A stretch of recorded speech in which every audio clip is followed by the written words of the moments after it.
Let's look at this dental molding here. All marble. Marble columns, marble steps.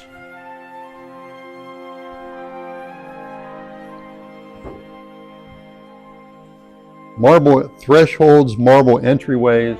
Just a phenomenal house.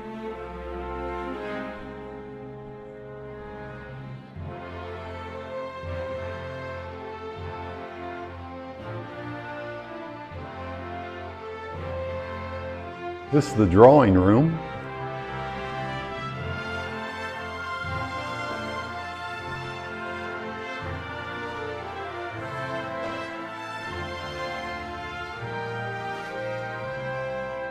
All the fixtures are all original from the house. And each fireplace has a different design in the house, of the 9 fireplaces.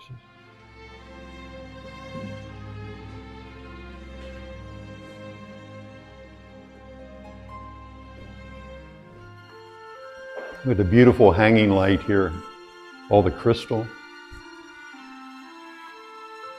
Amazing all of this has survived.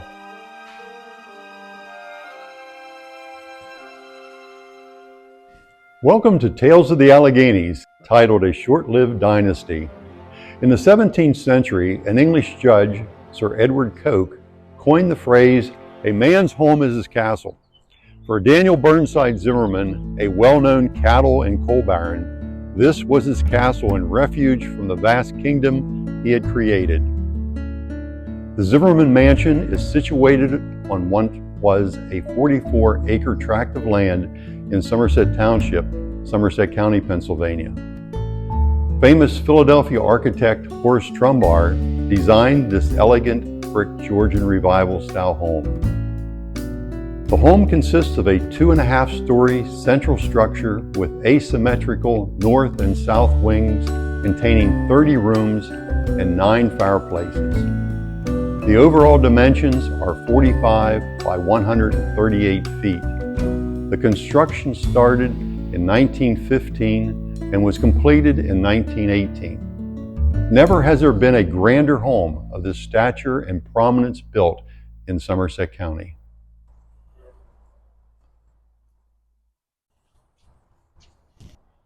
Before we explore the mansion, I would personally like to thank Somerset Trust Company, who recently acquired the property, for allowing me access to showcase this part of Daniel B. Zimmerman's life and accomplishments.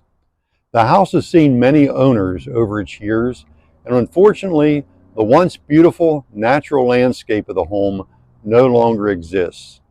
The previous owners will not be part of this episode. Let's see how a farm boy created an empire through feeding and fueling this country's growth during the 1890s and into the early 20th century.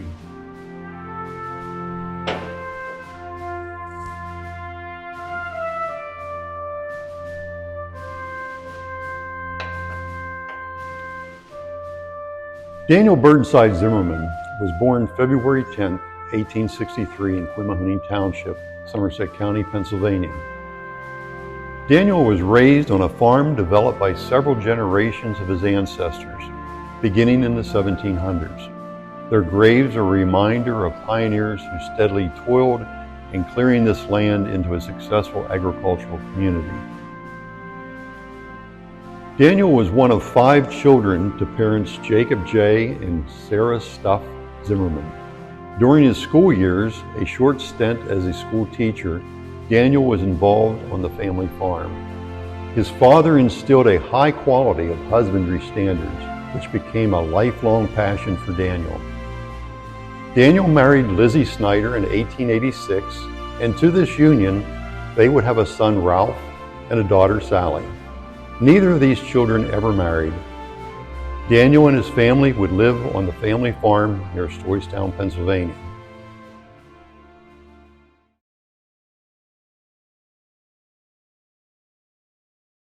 In his growing pursuits, Mr. Zimmerman realized the need to conduct business at the county seat, where he had immediate access to land records and legal assistance. About 1898, the family moved into a brick house they rented on 124 East Union Street, Somerset, Pennsylvania. and then purchased it in 1909. The house was later razed and is now a vacant lot.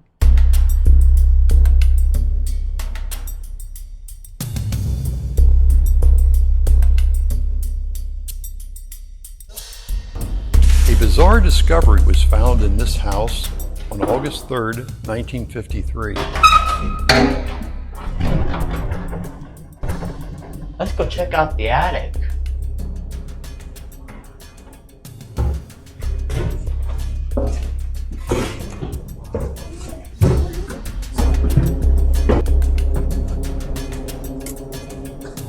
Sword? Coat? I wonder why that's up for being here. Hat? Who are they? What's this rug?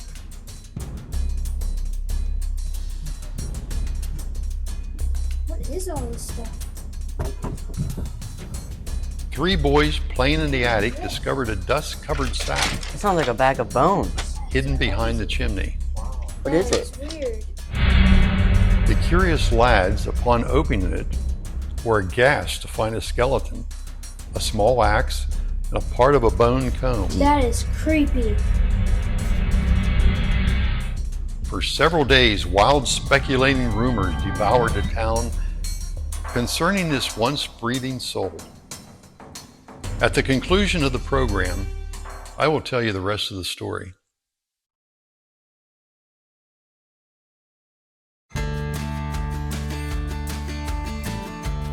In 1909, Daniel purchased 2 parcels of land north of town, totaling nearly 44 acres from Ernest Kuser. On this property, he immediately began growing an orchard and developing other agricultural and horticultural practices. His apples and other produce were the utmost quality to be displayed at the annual Duquesne Garden Show in Pittsburgh. He also grew over 15,000 heads of cabbage on this acreage.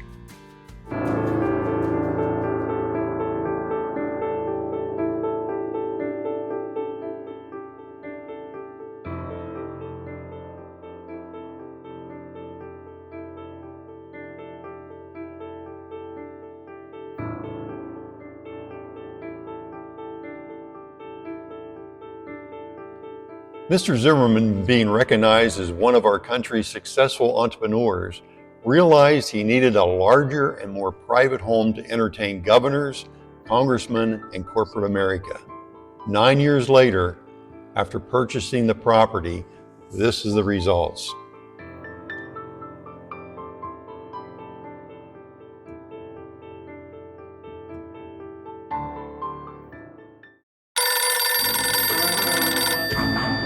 I'd like to point out a few innovative devices that I marvel at for such an early time period. Telephones in nearly every room of the house and bedrooms, a central vacuum system, and the unique electric panel, a walk-in safe, also a central air filtration system.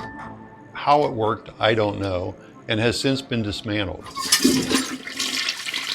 The house had 9 bathrooms, at a time when most country folk were still using outhouses. The size of the roof trusses are also amazing.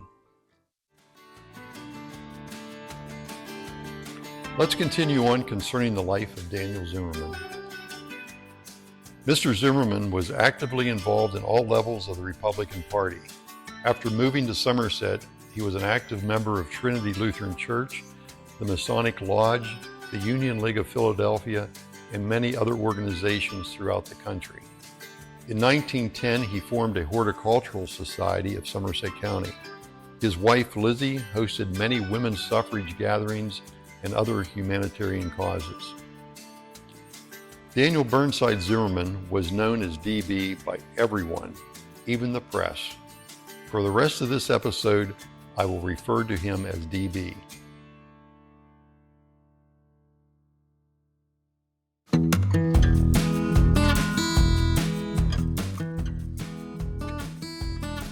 Local writers continue to illustrate DB leaving home at the age of 14 after reading a magazine article concerning the Western frontier's excitement of cowboys and cattle ranching. DB may have read this article, But I do not believe he left home to pursue this romantic notion until years later. His schooling, teaching stint, business courses from Eastman Business College, Poughkeepsie, New York, and development of his local cattle herd would have not afforded him the time. By the age of 26, DB was a noted livestock dealer from Somerset County. He conducted local livestock sales, but he eyed the eastern market in the counties around Philadelphia, Pennsylvania, and the state of Delaware. He advertised his auctions in eastern newspapers and ran a catalog describing every animal for sale. DB gained a noted reputation for selecting some of the finest stock, of which he realized greater profits. DB catered to prospective buyers by providing transportation from rail station to the auction site and a free dinner without charge. The great grasslands of the northern plains allured DB to take his profits and invest in more cattle and land. DB arrived in Dickinson, North Dakota in the fall of 1892, only 3 years after the Dakotas became states. The Dickinson Press stated that Mr. Zimmerman will engage in the livestock industry within the coming 6 to 8 months. DB chose Dickinson as his first base of operation because the railroads had large stockyards for the shipment of livestock to packing companies in the east. The days of the long cattle drives were over due to fencing of the land by grangers and the accessibility of rail service. DB also secured leases on the Standing Rock Indian Reservation and other federal grasslands for grazing. The Standing Rock Reservation is where Sitting Bull was killed in 1890, less than 2 years before DB's arrival in the Dakotas. By the spring of 1893, DB acquired his first ranch on the East Fork of Sand Creek in Billings County, North Dakota. DB was securing additional grazing lands for the several thousand head of cattle bearing the DZ brand. Future brands would include the ZT, Comet, and others. That spring, he had already released one contract for 900 tons of hay, with additional tonnage to follow for winter feeding. Without careful planning, you could lose everything. Yet the unpredictable happens. Like the 1895 and the 1897 grass fires, where DB lost his winter feeding range and he had to secure grazing elsewhere. Moving thousands of head of livestock took planning. It didn't happen overnight.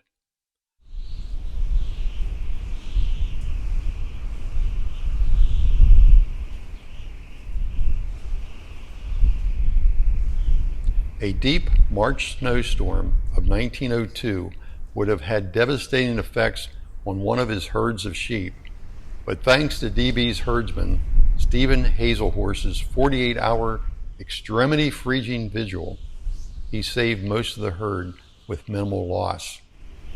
Winter temperatures in North Dakota can easily go from -20 to 50 below zero.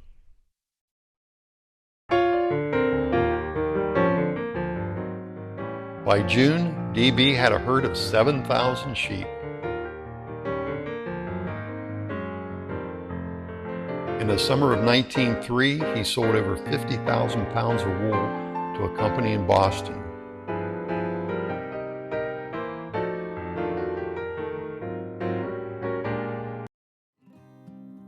Severe western droughts ruined many ranchers. DB was known to ship cattle into the Midwest or even to West Virginia, Maryland, and Pennsylvania during dry spells. In 1918, DB went to Washington and met in committee with legislators and railroad executives concerning droughts.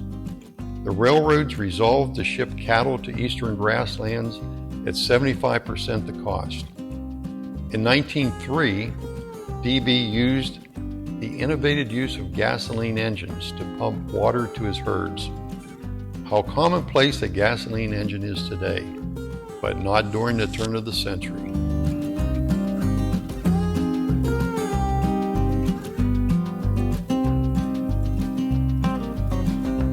vast country of Mexico and the state of Texas were excellent breeding grounds for cattle, but not for fattening. Unfortunately, a quarantine line was established in Texas that restricted the movement of cattle into the rest of the United States because of the cattle contaminated with ticks that were causing a deadly cattle fever that spread into the northern herds.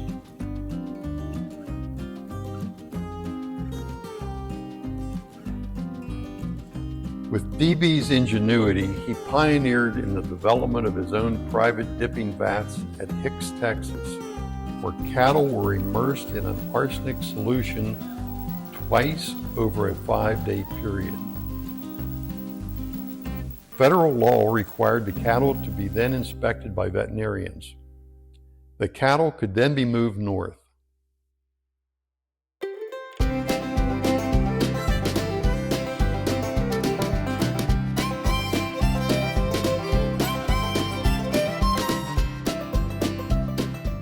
A September 1912 Fort Worth, Texas newspaper said that DB finished moving 50,000 Mexican and southern Texas cattle into northern grasslands. The Star Phoenix newspaper of April 1913 stated that DB closed a deal for $1,400,000 on 38,000 head of cattle, the largest deal recorded in Texas at that time.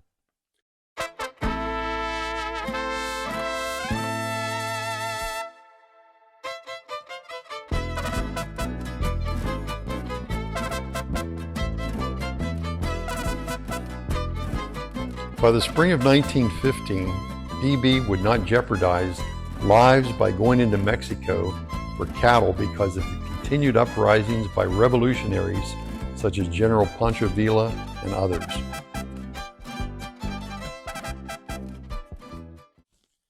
In 1920, former Lieutenant Governor Frank McLean of Pennsylvania said that DB was the greatest cattleman and beef producer in all the United States.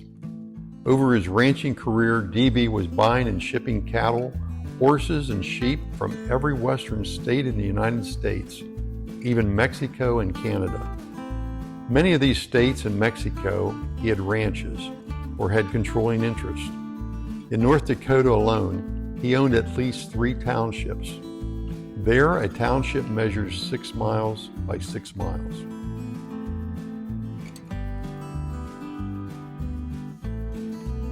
Cattle Baron DB was quoted by newspapers all over the world, from the Wall Street Journal in New York to Australia, voicing his opinions on world beef and crop production or declining market causes.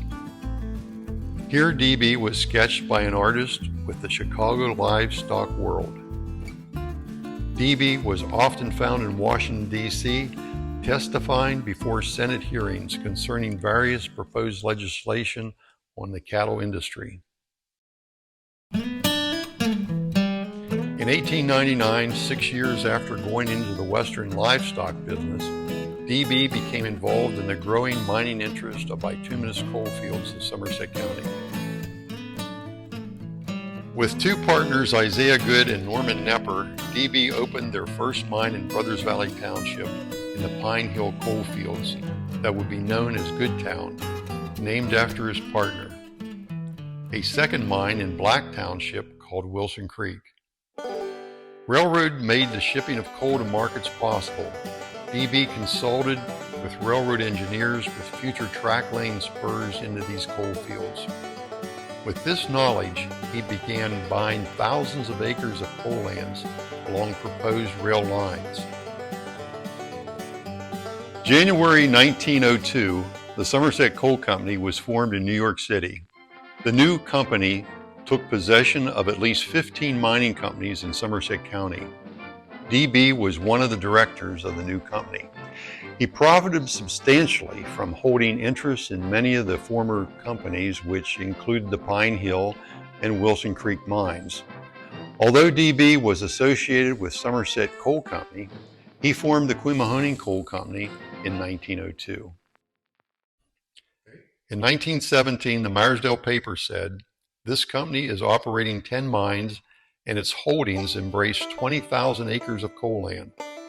The The largest mining town DB constructed was the town of Ralphton, named for his son Ralph, who was a Yale graduate with a degree in geology and mining engineering.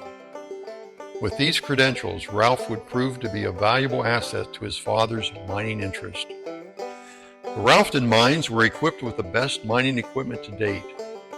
DB also ordered 400 railroad cars from the American Steel Car Company in Butler, Pennsylvania. The cars were exclusively used to haul his coal to market.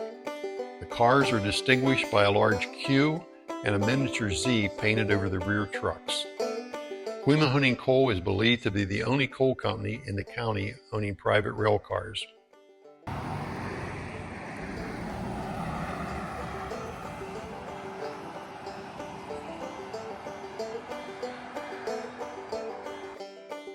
In 1910, DB was developing a new mining town several miles north of Somerset called Zimmerman. According to the Meyersdale paper, 10 company houses are being constructed, while a store, barber shop, and a meat market were already doing business by the men sinking the mine shafts. The Boswell extension of the Somerset and Cambria Railroad is being graded and will serve the mine. In 1917, the Pittsburgh Post-Gazette stated that the Mellons of Pittsburgh and DB will open 15 mines in the Indian Creek Valley of Fayette County, where they control 20 to 30,000 acres of coal lands. The Mellon-Zimmerman partnership purchased controlling interest in the Indian Valley Railroad and would also build a 5-mile spur into 2,000 acres of prime timberland that they owned and harvested under the Indian Head Lumber Company. DB would also become president of the First National Bank of Indian Head. In 1904, the Somerset Coal and Gas Company struck gas with 100 pounds pressure per square inch in Quemohunning Township, Somerset County, Pennsylvania. DB was one of the capitalists and directors of the company. Before closing, I would like to tell you that through DB's busy life, he had several near-death experiences. In 1899, a train carrying DB's cattle to the Chicago stockyard stopped. DB climbed to the top of one of the cattle cars and accidentally fell between the two cars onto the tracks. Still conscious, he was able to pull himself off the tracks just before the train started moving. The train crew found him and loaded him back on the train. DB was under a doctor's care in Chicago and recuperated at home. When he was in South Dakota, he suffered several weeks with pneumonia before recuperating. DB defied death on August 1st, 1911, while visiting his mine in Ralphton, Pennsylvania. DB was viciously attacked by Antonio Sicily, who was wielding a knife. Backing away, DB stumbled and fell on his back. The murderous Italian lunged on top of DB, slashing his arms, chest, hips, and stomach. 2 mine employees came running to the rescue. Fortunately, his pockets were full of pencils and papers, which helped deflect some of the stabs. He recovered at home under a surgeon's care. This murderous attempt on DB's life was reported in newspapers across the country. In 1922, DB was hospitalized in Philadelphia for several weeks and recuperated at home with typhoid fever. February 12, 1928, DB was admitted to Mercy Hospital in Pittsburgh, where he remained for 15 weeks. Suffering from a kidney disorder for several years, he developed uremic poisoning. He was operated on after clearing the poison from his system. He returned home and suffered a relapse. The family physician, Dr. Charles Barchfield, was summoned to his bedside. On Monday, June 4th, 1928, at 4:10 p.m., the pall of death pervaded the Zimmerman mansion. In conclusion, DB has been described as the largest independent cattle dealer in the United States and the largest independent coal dealer in Somerset County. I have briefly disclosed a passing glimpse of one of the most motivated businessmen that has ever lived in Somerset County. With these impressive accomplishments, came unending battles with landowners, miners, railroaders, and other corporate concerns, resulting in many court rulings. In some cases, resulted in tempered reprisals. Some people have questioned his character, but when I see his Western ranch foreman, Eastern farm manager, and his mine superintendents managing DB's interests from start until his death, I think this speaks well for his character. This is not to say his character is without blemish. When it came to employee and employer relationships, especially in a mining industry where working conditions and fair wages were poor. There is so much to say about his life and many questions my research has not uncovered. Throughout history, we find multifaceted, ingenious men that everything they touch turns to gold. For DB, it wasn't about riches, but a strength of character and a firmness of purpose that would effectively create productivity in his community and country. Sadly, his fortune would be swallowed up by heavy investments in an ending coal boom and the 1929 stock market crash, triggering the Great Depression. Perhaps DB's cunning abilities may have weathered this financial tragedy if it wasn't for his untimely death in 1928 at the age of 65. I know you've all been waiting patiently to hear about the skeleton the three boys found in the attic of DB's former Union Street home in 1953. Was this skeleton a result of an unsolved murder? Could the murderer still reside in Somerset?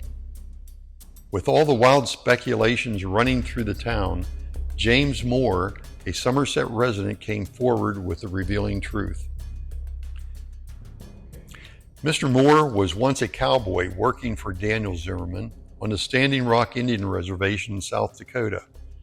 About 1913, while riding the range, he discovered the skeleton and its belongings. Mr. Moore knew DB collected all sorts of curiosities. He bagged up what is believed to be the remains of a Native American Indian and gave them to DB at his East Union Street home. Okay. Mystery solved. Well, this is the end of your tour, and thank you for watching another episode of Tales of the Alleghenies. Please subscribe and tell us what you think in the comments below.